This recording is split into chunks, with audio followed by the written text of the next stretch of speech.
Welcome back नाज़रीन। बात कर लेते हैं मौलाना मारूफ आलिम दीन मौलाना डॉक्टर आदिल को शहीद किया गया था शाह फैसल नंबर 2 में, और ये हफ्ते के रोज़ ये वाक़या पेश आया। 10 अक्टूबर को जिस गाड़ी में उनको शहीद किया गया उसमें उनके ड्राइवर भी वहाँ पर मौजूद है, उसको भी शहीद किया गया। ये मामला बड़ा सनसनीखेज़ हो चुका है क्योंकि अभी तक इसका मुकदमा दर्ज नहीं किया गया, और अहले खाना कहते हैं कि हम जो रफ़क़ा हैं, जो करीबी लोग हैं, उनसे मशवरे के बाद ये मामला इसका मुकदमा दर्ज करवाएंगे। लेकिन अगर ये मुकदमा दर्ज होता है सरकार की मुद्दत में तो इसकी इन्वेस्टिगेशन CTD को दी जाएगी, जिसके इंचार्ज राजा उमर खत्ताब साहब ही होंगे।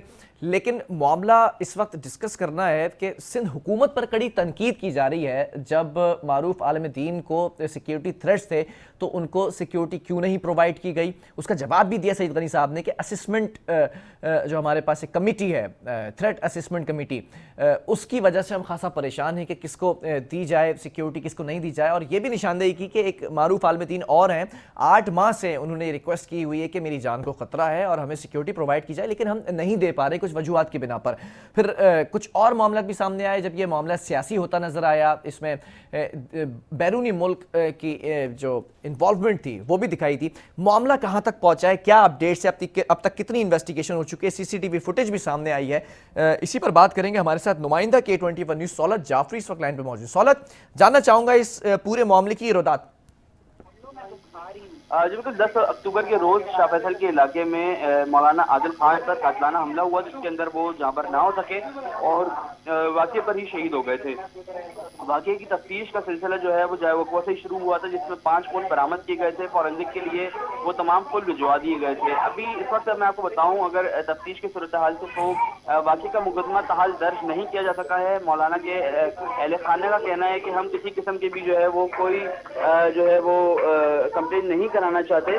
तमाम सरकारी मुद्दत में जो है वो अब इस वाक़े का मुकदमा दर्ज किया जाएगा, और वाक़े का मुकदमा दर्ज करने के बाद ही जो है वो मज़ीद तफ्तीश का भी आगाज किया जाएगा। जबकि बात करें अगर सिंध हुकूमत की जानिब से दी जाने वाली जो सिक्योरिटी थी उसके हवाले से, तो आज सईद गनी साहब की जानिब से ये ऐलान किया गया कि हम माज़रत ख्वाह हैं और हम गलती पर हैं कि हमने जो है वो मौलाना को सिक्योरिटी फराहम नहीं की थी, क्योंकि कुछ ऐसे जो है वो मसले मसाइल हैं सिंध हुकूमत के और एस्टेब्लिशमेंट कमेटीज़ के कि जिसकी वजह से जो है वो चंद ऐसे अफराद हैं शहर में जिनको सिक्योरिटी फराहम नहीं की जा रही। इसके ऊपर जो है वो फुल एक कमेटी बनाई गई है, जिसके बाद अब जो है वो तमाम तर फैसले जो है वो करेगी सिक्योरिटी देने के और सिक्योरिटी लेने के। जी अच्छा, मौलाना डॉक्टर आदिल के इस कत्ल पर तमाम सियासी रहनुमाओं ने और जो आला ओहदेदारान ने, चीफ ऑफ आर्मी स्टाफ ने भी ताज़ियत की है, वज़ीर आज़म ने भी, सदर ने भी, कुछ रहनुमाओं की जानिब से ये भी कहा गया है कि गैर मुल्की जो इस वक्त एजेंसीज़ हैं वो भी इसमें इन्वॉल्व हैं।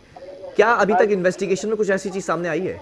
देखें बिलाल, मैं आपको इस हवाले से आगाह करता चलूँ कि जो चंद रोज कबल जो है वो शेख रशीद साहब की जानिब से एक बयान सामने आया था, जिसमें उनका ये कहना था कि इंडियन इंटेलिजेंस रॉ के शवाहिद इकट्ठे सामने आ रहे हैं, जो कि मजहबी और फिरकावारीनत बुनियादों पर जो है वो कातिलाना हमले किए जाएंगे, दहशतगर्दी की वारदातें होंगी। तमाम उसकी पेश नज़र सिंध हुकूमत ने फैसला किया है कि शेख रशीद साहब को भी जो है वो तमाम तर इन्वेस्टिगेशन में जो है वो अपना हिस्सा बनाएंगे, और इस इन्वेस्टिगेशन के दौरान जो है वो उनसे भी तफ्तीश की जाएगी। जबकि ये चीज़ें जो हैं वो कई अरसे से देखने में आ रही हैं कि फिरका वारानियत जो है वो फैलाई जा रही है इंडिया की जानिब से, रॉ की जानिब से। ये इल्ज़ामात जो है वो वफाक की जानिब से भी लगाते रहे हैं। ताहम अब तक जो है वो किसी किस्म की कोई गिरफ्तारी अमल में नहीं आई है। इस केस के मुतालिक सिर्फ 3 से 4 CCTV फुटेजेस हैं जिनको जो है वो अब तक सर्च किया गया है। उसके अंदर से कई अफराद को जो है वो हिरासत में भी लिया गया, और अब जो है तफ्तीश का सिलसिला भी जारी है। जी ठीक है सौलत, इस हवाले से अपडेट किया आपने, बहुत शुक्रिया। नाज़रीन, कुछ ऐसी बातें हैं जो आखिर में ये कहना चाहूँगा, फिर प्रोग्राम का वक्त ख़त्म हो चुका है, वाइंड अप करूँगा कि कुछ कयास आराइयाँ भी की जा रही थी और कुछ उसमें हकीकत भी है।